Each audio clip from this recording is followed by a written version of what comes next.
Bonjour Douglas Kennedy. Bonjour. L'un des auteurs les plus lus au monde, en tous les cas le plus francophone des auteurs américains. L'homme qui voulait vivre sa vie a été traduit en 16 langues. Et puis bien sûr la poursuite du bonheur, des grands succès parfois adaptés au cinéma. Et voici maintenant Murmurer à l'oreille des femmes, donc publié chez Belfond, votre nouveau livre. En fait ce sont des nouvelles qui nous ramènent dans cette Amérique des années 60 qui vous a tant marqué. Oui, tout à fait. En fait, pour moi, je suis au début et à la fin romancier. Mais de temps en temps, je crée une nouvelle. Un roman, pour moi, c'est un mariage. C'est 2 ans de ma vie. Donc, je suis un monogamiste en série. Oui. Je tombe amoureux avec un sujet et puis, après 2 ans, bye. Une nouvelle, c'est comme une aventure. Oui. Alors c'est 12 aventures là. 12 aventures. Et au début, oui, en fait, il y a franchement une petite mémoire de mon enfance. Oui. La BBC m'a abordé en octobre 2012 parce que c'est le 50e anniversaire de la crise cubaine. Et une productrice m'a dit une petite nouvelle. Et donc, immédiatement, j'étais en 62, 7 ans, à New York. C'est la première fois que j'ai tombé amoureux avec Oui. une petite fille. Oui, mais alors, le personnage, en tous les cas, il croise cette petite fille en prenant le bus, hein. Tout à fait. Et c'est son premier coup de foudre. Et aussi, c'est le week-end quand peut-être il y aura une guerre nucléaire. Mais chez lui, il y a une autre guerre froide entre ses parents. Et donc, c'est un portrait de New York pendant une époque ce n'est pas une ville branchée, franchement une ville des émigrés, surtout notre quartier, mais aussi un mariage raté et les rôles des femmes et des hommes Oui. dans 10 pages. C'est ça, c'est un exercice extraordinaire. Voilà, il y a 12 nouvelles comme ça. une- Mais alors évidemment, vous y racontez des petites histoires comme ça, des aventures qui peuvent arriver dans cette Amérique qui vous fascine toujours autant. Oui, j'ai dit beaucoup de fois, après 30 ans en Europe, j'ai décidé de revenir. Au début dans le Maine et maintenant à Manhattan. Et pour moi, ça c'était essentiel.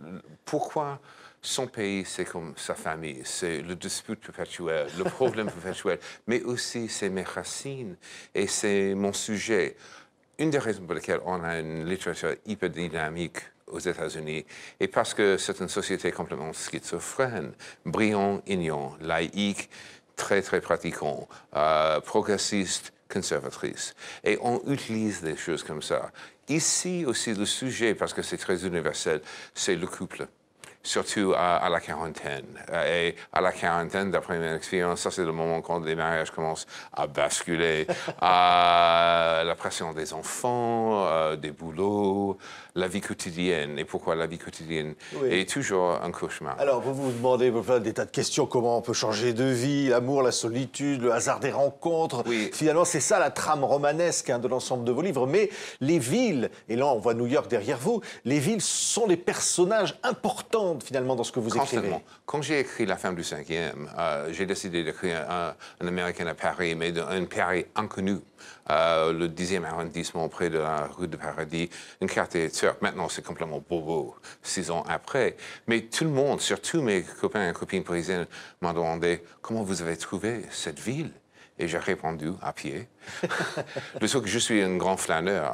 J'ai exploré les 20 arrondissements de Paris et aussi j'habitais à Londres pendant 23 ans, Berlin, New York. Et Montréal aussi, Montréal, vous allez tout à fait, régulièrement tout à fait. saluer nos amis québécois. Hein. Oui, je suis tombée amoureuse d'une Montréalaise. On s'est remariés, donc je suis à Montréal peut-être 1 semaine, 10 jours par mois.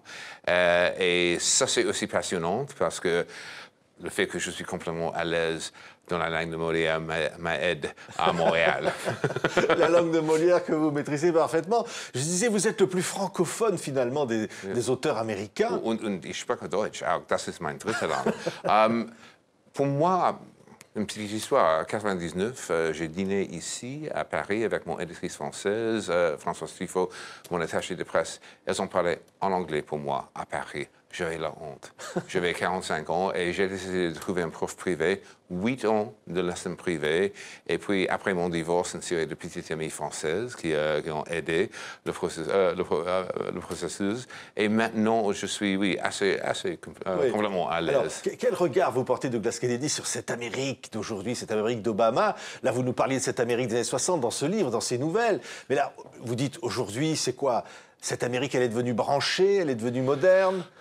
Elle est toujours aussi schizophrène? Complètement schizophrène. Les deux choses. Maintenant, on aura le mariage homosexuel partout dans 10 ans. Et aussi, franchement, le shit est légal. Oui. Partout. Le marché du cannabis est illégal, même à Washington. Oui, hein. tout à fait. Mais en même temps, on a le Tea Party. On a les néo-chrétiennes. Et franchement, depuis les années 60, surtout 68, la fameuse année 68, il y avait une guerre culturelle. Nixon, pendant la campagne pour la Maison-Blanche en 68, il y a une majorité morale ici. Et franchement, il a capturé ça et le Sud.